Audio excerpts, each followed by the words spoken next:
Hey, good Friday to you. Thanks for joining us for RFD Illinois. I'm DeLoss Yankee. Rita Frazier will be along in just a couple of minutes.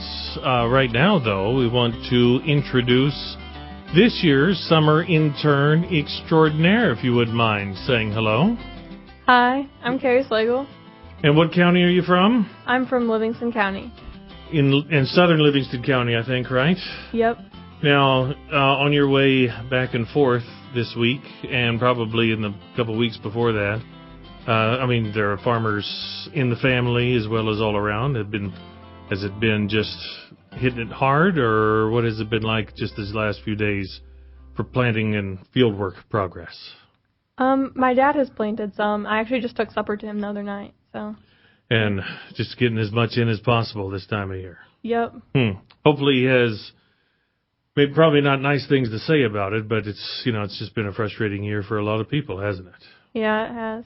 So we went yesterday. We went to Monmouth, our affiliate there, and we'll hear in just a little bit from Warren Henderson County President Jared Kunkel just about what the issues have been like up there planting as well. Then we went to Aledo and did a preview of Rhubarb Fest. Do you remember how many pies are part of Rhubarb Fest? There were 4,000. 4,000. I think she said 4,005 were last year. You have to get those last 5 in. So if you go to Aledo to Rhubarb Festival, you got to get there early or else they'll be running out of pies. Stay tuned. Plenty to come here on RFD, Illinois. Farm Week and FarmWeekNow.com journalist Kay Shipman connects rural routes for you. For 3 decades, Kay has delivered important news. She covers everything from legislative issues to the latest in soil and water conservation. Here's a bit about her rural roots. I love covering so many aspects of agriculture and providing readers with the facts they need to make better decisions. I also get to work with farmers and meet new people along the way. Be it routes or roots, RFD Radio, FarmWeekNow.com and Farm Week keep you connected. As you prepare for planting season, remember your neighbors. Whether you're an applicator, grower, or beekeeper, use FieldWatch to register your farm and monitor for sensitive sites around you. FieldWatch is a free, easy-to-use online mapping tool. Consulting FieldWatch is now a requirement for the over-the-top use dicamba products. Communicating with your neighbors will help you protect your farm and the environment. Don't wait. Go online to fieldwatch.com. Growing agriculture, we grow best together. We're back here on RFD Illinois. I'm Rita Frazier as we look at the flood and prevented planting. Even though there has been lots of corn in the ground, some planting activity in pockets of the state this week with the windows, there will be many acres that remain unplanted by the end of this week. Marty McDonald is the Senior Crop Officer and Field Claims Adjuster with Country Financial. Unprecedented event we're having this year in 2019. Historically, prevented planting claims have been isolated to 5, 6, 7, maybe 10 counties. This year, we've got claims coming in from the Wisconsin border to the Ohio River. It's an entire state issue, like something we've never seen before. So yesterday, the 5th of June, final is not final, but the deadline for corn planting is what for the most of the state? Deadline that we talk about a lot with prevented planting is the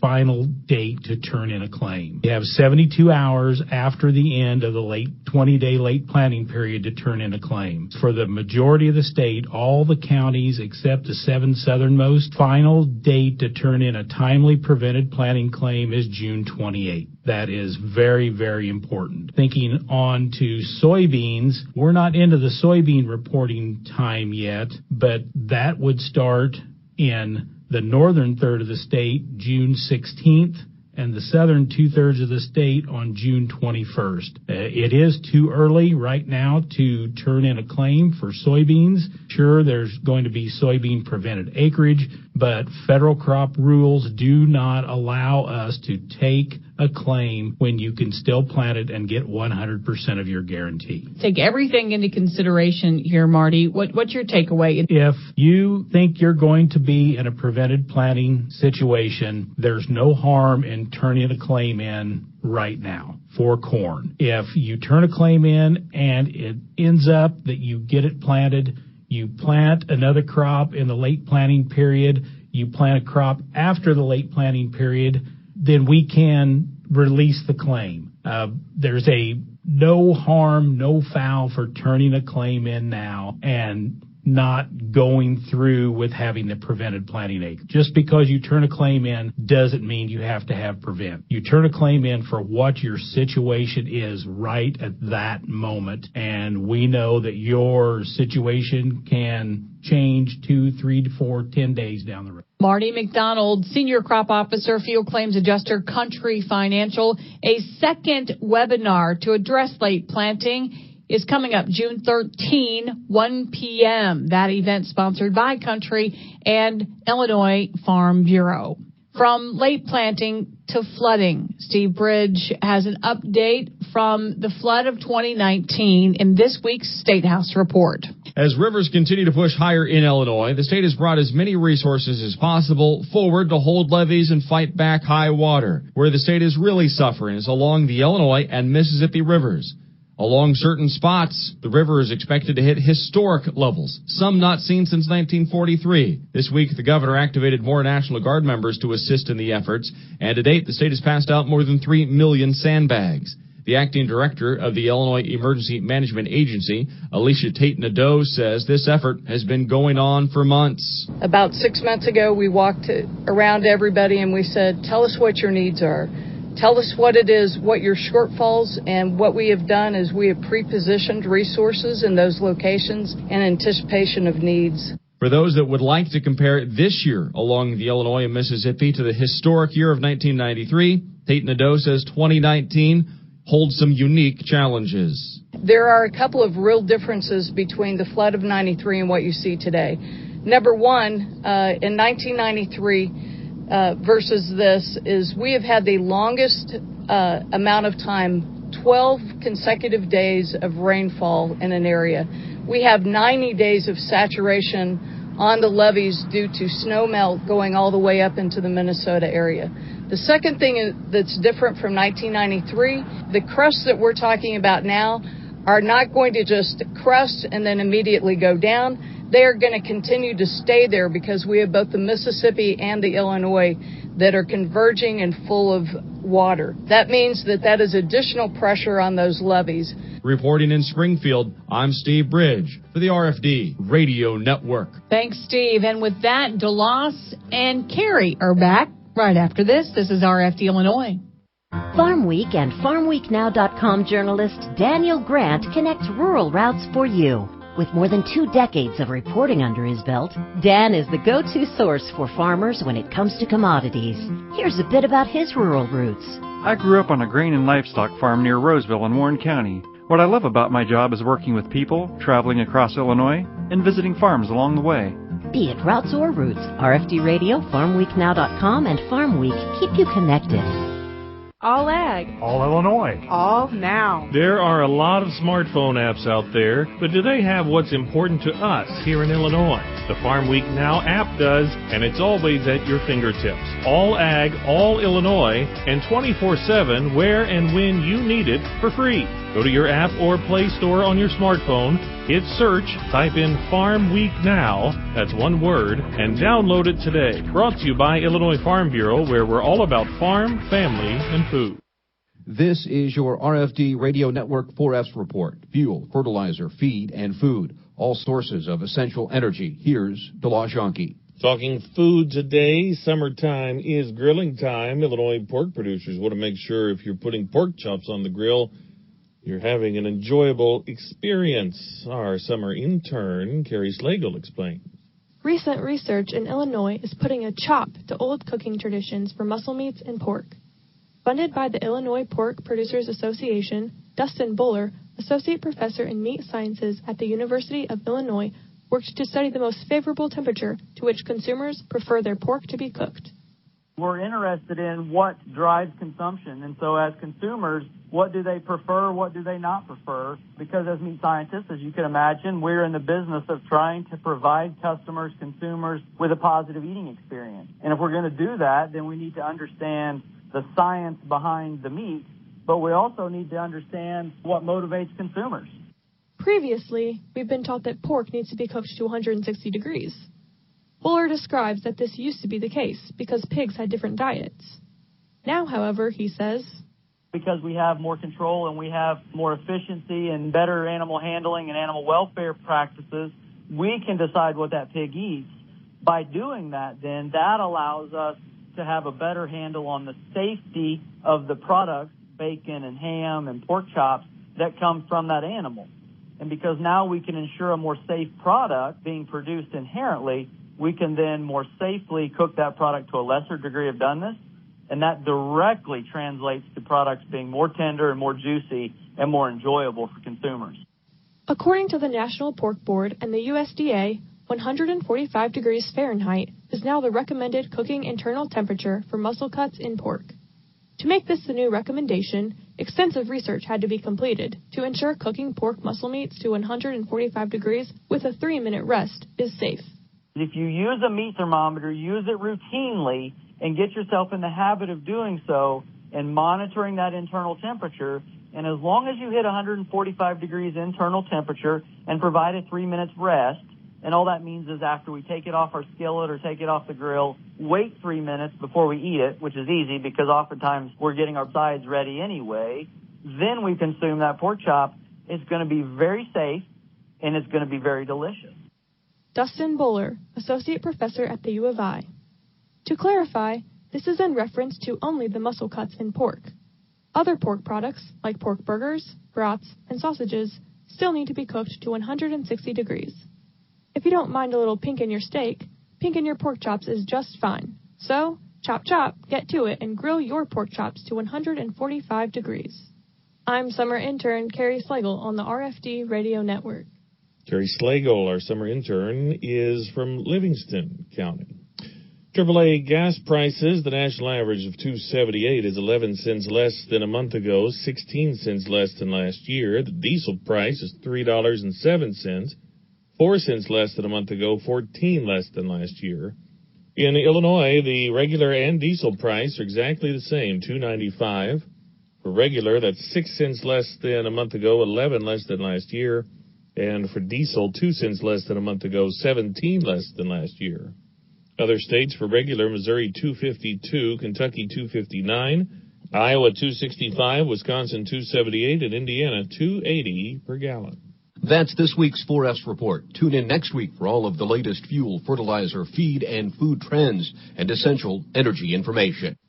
All right, we were in Monmouth yesterday. Our affiliate WRAM has a halfway to freezing for food. They do freezing for food in December. The need is so great they come back in June and raise money and also get food donations for local food banks and help needy folks in the county. Warren Henderson, County Farm Bureau President. Jared Kunkel, you farm south of Monmouth. Yep. The to-do list is long, and, I mean, you're already out of time. What's been going on? A lot this week so far. The way the forecast looked, we thought we'd only have Monday to actually get something done. So there was some beans planted, and I'm sure corn planted in places that people wish they would have waited till now, but how do you know, on the year we've had? So I'm one of them. I wish I wouldn't have planted Monday and waited till today.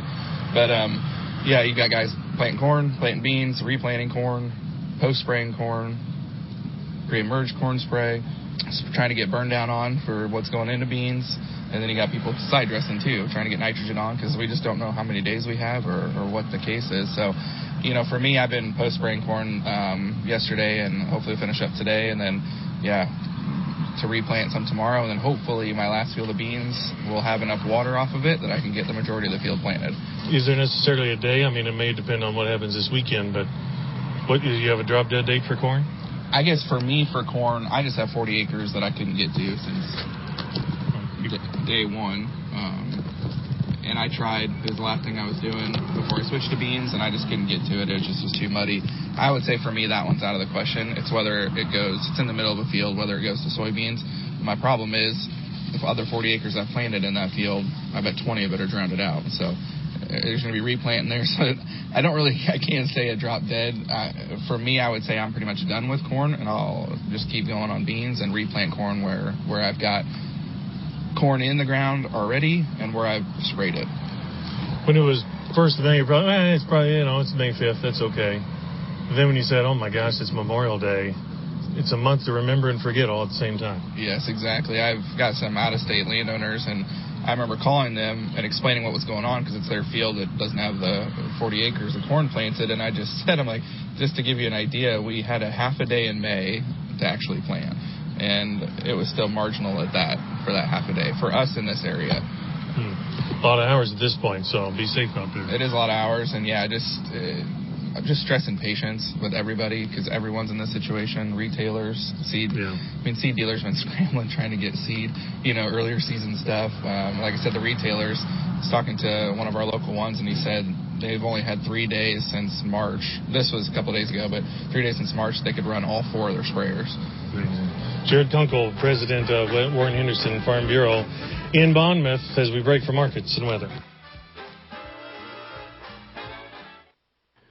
With the RFD Ag Market Summary for this Friday morning, I'm Jim Taylor. Corn higher, beans slightly lower, and wheat ending Thursday double-digit higher. July corn closing at 420.5, up 5 3/4. September corn up 5 1/4, 429.5, and December corn 438.5, up a nickel. July beans closing at 868 3/4, down a penny. August beans down a penny, 875 1/4. September beans 882 1/4, down 1 1/2. July wheat closing at 510, up 19 1/4. September wheat up 16 1/2, 514 1/4. December wheat 525 3/4, up 14 3/4. July bean meal 315.90, down 180. July bean oil 27.76, up 54 cents. In current electronic overnight trading, July corn down 3, September corn down 3, December corn down 3. 435 1/2. July beans in the overnight down 4 1/4. August beans down 4. September beans down 4 3/4, 877 1/2. July wheat in the overnight down 4 1/2. September wheat down 4 1/2, and December wheat down 4 1/2. 521 1/4. In the outside markets, August Brent crude oil 61.67, up 104. The August gold contract 13.3860, down 410 this morning. In the livestock market from Thursday, June lean hogs 79.37, down 47 cents. July lean hogs 86.35, up 7 cents. June live cattle 107.60, down 1/4. August live cattle 104.80, up 12 cents. August feeders 139.27, down 17 cents. September feeder cattle down a dime, 139.60. Illinois direct barrels and gilts trading steady on Thursday at 48 to 54. That's the RFD Ag Market Summary for this Friday morning. I'm Jim Taylor for the RFD Radio Network. Good morning, this is Dan Hicks from Freeze Notice Weather with the early morning ag weather update on the RFD Radio Network for this Friday morning. Daytime highs in the 70s and 80s were again common across most of the Midwest yesterday, with a few spots reaching 90 degrees once again. A large part of the northern and central Midwest did not have any significant rain the past 24 hours. There was greater coverage of some scattered showers and thunderstorms in the southern Midwest, including a few areas of southern Illinois. Most locations, though, did not report major rainfall amounts. A similar day is expected over the area today, with a large part of the Midwest having dry weather. There will be some scattered showers and thunderstorms developing, though, once again in about the southern third of the region, including the southern third of Illinois, especially this afternoon into this evening. These thunderstorm chances will advance a little farther north over the southern half of Illinois on Saturday, while areas farther to the north stay mainly dry. A new weather system moving in from the northwest will bring chances for showers and thunderstorms to a larger part of the Midwest during the second half of the weekend into Monday. It looks like total rainfall amounts through Sunday night and early Monday in the 1/4 to 1 inch range will be fairly common across much of Illinois. There will be the potential for a few heavier amounts in the far south and southeast, possibly a few lighter amounts in northwest Illinois. Temperatures will stay above normal across the region into Saturday, with some cooler air moving in from the northwest behind the weekend system. A few days of dry, cooler weather are forecast over the Midwest early next week, with temperatures dropping back below normal, and it looks like 6 to 10 day readings will average near to below normal across most of the Midwest. Once again, a few dry days are forecast over the region early next week, but again, no long dry spells are seen in the Midwest. Some rain will likely return to the region for the middle part of the week, with 6 to 10 day rainfall amounts near to above normal. I'm Dan Hicks from Freeze Notice Weather. Attention, Illinois farmers. You won't want to miss this field day at SIU Carbondale University Farms. It's your chance to hear from industry experts about ongoing research and how it will benefit your farm. Join us on June 26th from 9 a.m. to 1 p.m. with free lunch included. This is a joint effort of the SIU College of Agricultural Sciences, Illinois Nutrient Research and Education Council, and Illinois Farm Bureau. You must pre-register at IllinoisNREC.org and click on upcoming events. Spring is here and things are buzzing. Farmers and pollinators are working together to help feed us. In fact, 1 out of every 3 bites of food we eat exists because of bees, butterflies, birds, bats, and other insects. Pollinators are important to our food system and the ecosystem overall. That's why farmers and those in the agricultural industry are working together to protect pollinators through education, research, and conservation efforts. Visit ILAGformonarchs.org to join the buzz. That's ILAGformonarchs.org. RFD Radio Network's DeLoss Yankee connects rural routes for you. DeLoss delivers essential farm and food-related news to our listeners. His witty voice has been heard on the air for more than 2 decades. Here's a bit about his rural roots. Growing up on a farm prepared me for my career. I try to know a little about a lot of things and let the people I interview be the experts. I've always wanted to be on the radio. I'm just happy to do what I enjoy. Be it routes or roots, RFD Radio, FarmWeekNow.com, and Farm Week keep you connected. Warmer weather means a longer honeydew list. Your county farm bureau can help you stay on top of your project list and save you money along the way. A Farm Bureau membership offer includes discounts on equipment and supplies from Grainger, plus free shipping on all standard Grainger products. Browse thousands of items from landscaping equipment to power tools. Anything you need to get the job done, Grainger has it. Not a Farm Bureau member? Call us at 309-557-2689 or visit Illinois Farm Bureau online and join today. That'll do it for RFD Illinois. Thanks for being with us, our intern extraordinaire, Carrie Slagle. We always salute a community. What's your hometown? Strawn. Strawn. So straw with an N at the end. About 100 people. How many of those are Slagles, do you think? A dozen or more than that? I don't know. Pretty good enough number of that. We say hello, sponsored by Country Financial. Your farm is your family's legacy and part of your hometown heritage. While you work sun up to sundown to get the job done, we're here protecting the things you love every step of the way. Country Financial. Learn more at countrycrop.com. What high school would that be then?